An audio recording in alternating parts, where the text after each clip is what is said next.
अनुचरे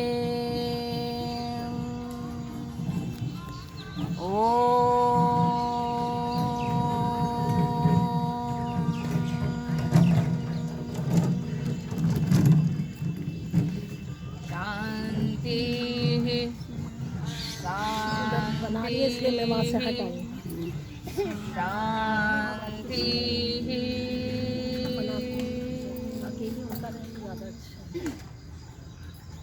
हम सभी प्राणी निरंतर कल्याणात्मक मार्ग का अनुगमन करें। हमारे विचार हमेशा ऐसे होने चाहिए कि हम अच्छे मार्ग का अवलंबन करें, और मार्ग अच्छे से मतलब है कल्याणात्मक हो, सुख देने वाला हो, किसी को भी तकलीफ देने वाला ना हो। जैसा हम सोचते हैं वैसे ही हमारे विचार बनते हैं, वैसा ही हमारा मन बनता है, और वैसे ही हम गतिशील। आप कभी देखिए कि कभी अगर आपके मन में किसी के प्रति द्वेष भाव आया तो वो तो नहीं सुन रहा है, नहीं देख रहा है, पर उससे आप ही ज़्यादा दुखी होते हैं। इसलिए निरंतर कल्याणात्मक विषयों को सोचना चाहिए, उसी की ओर गमन करना चाहिए, ऐसा इस मंत्र में कहा गया।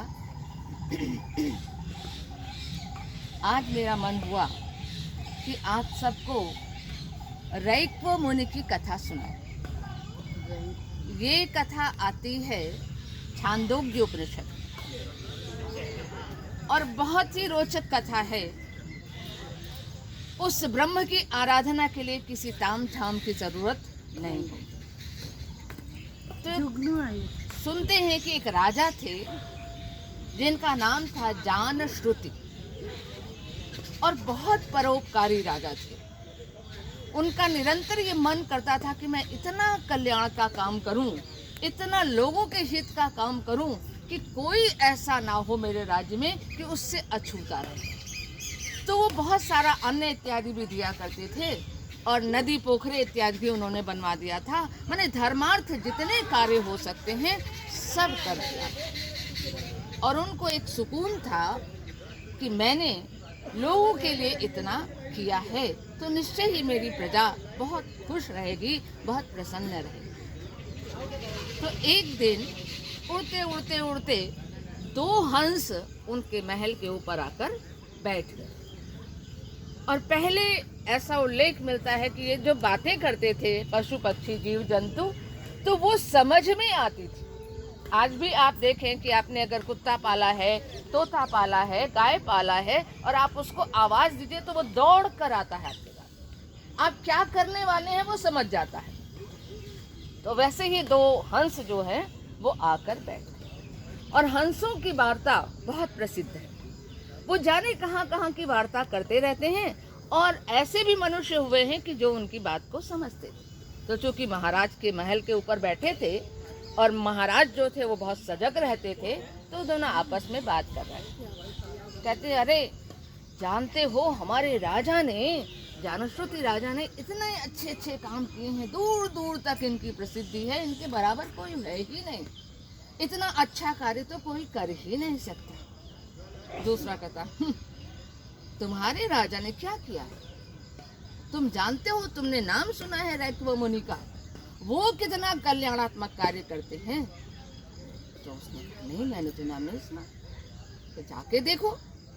अब राजा इन दोनों की बात सुन रहे हैं। राजा के दिमाग में लगा कि रैक्व मुनि है कौन, मुझे भी इसको देखना है कि इसने इतना अच्छा काम किया है कि मेरे सारे अच्छे काम पीछे पड़ जा रहे हैं।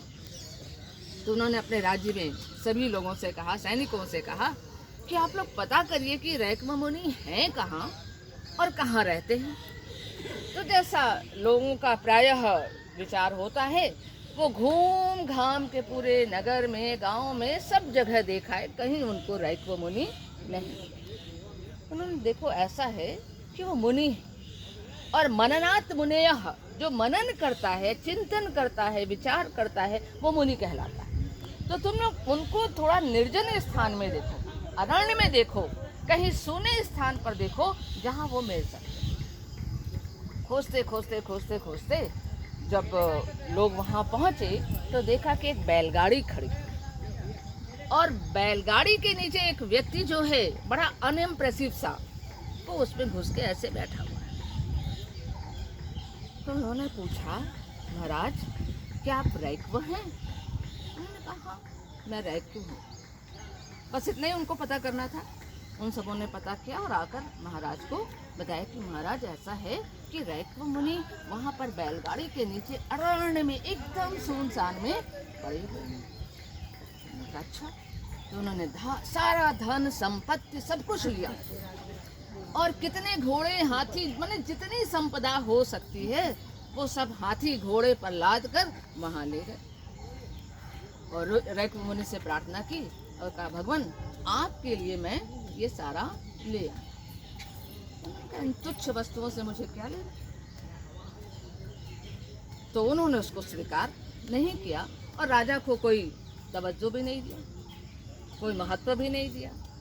तो राजा लौट कर आए। उन्होंने सोचा कि प्रायः दान वो करना चाहिए जो मनुष्य को सबसे ज्यादा प्रिय हो, तो मैं सारी वस्तुएं तो दूंगा दोबारा और अपनी कन्या भी दूंगा, क्योंकि इससे ज्यादा प्रिय मुझे कोई नहीं।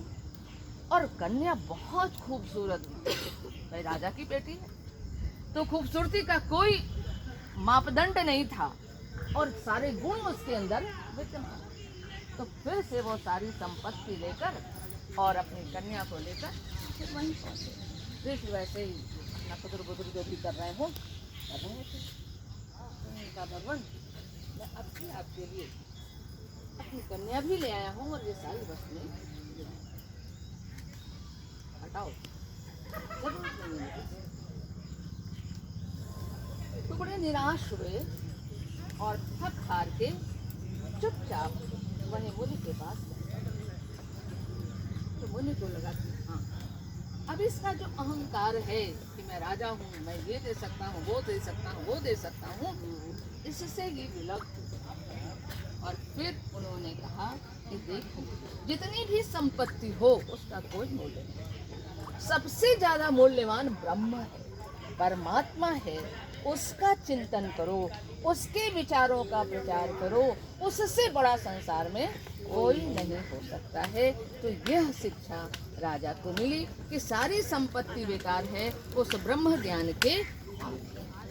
और आपने नाम सुना होगा, हिंदी में बहुत अच्छे साहित्यकार हुए हैं हजारी प्रसाद द्विवेदी। उन्होंने अनाम दास का पोथा एक उपन्यास लिखा है, बाणभट्ट की आत्मकथा और भी बहुत सारा लिखा है। तो अनाम दास का जो पोथा लिखा है उसमें इन्हीं रैक्व मुनि की ही कथा लेकर के बहुत खूबसूरत ढंग से उसका वर्णन किया है।